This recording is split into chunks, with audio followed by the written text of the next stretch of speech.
আন্তর্জাতিক মাতৃভাষা দিবস উপলক্ষে গ্রেটার সিলেট অ্যাসোসিয়েশন স্পেনের আয়োজনে এক আলোচনা সভা ও দোয়া মাহফিল অনুষ্ঠিত হয়েছে।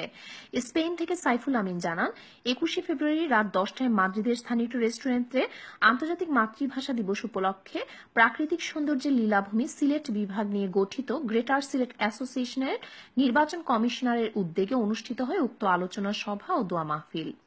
প্রধান নির্বাচন কমিশনার ও গ্রেটার সিলেট অ্যাসোসিয়েশনের সাবেক সভাপতি আল মামুনের সভাপতিত্বে এবং নির্বাচন কমিশনার ও গ্রেটার সিলেট অ্যাসোসিয়েশনের সাবেক সাধারণ সম্পাদক শিপার আহমেদের সঞ্চালনায় প্রথমে কোরআন থেকে তেলাওয়াত করেন ফরহাদ মিয়া।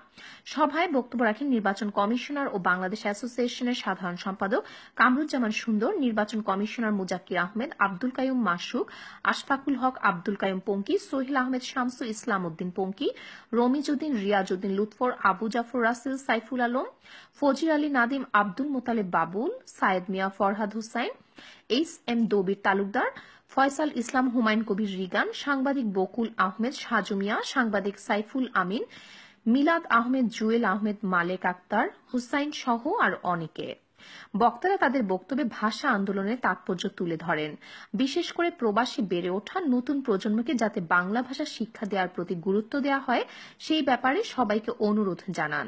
সবশেষে ভাষা আন্দোলনে নিহত সকল শহীদদের রুহের মাগফিরাত কামনা করে দোয়া ও মোনাজাত করা হয়।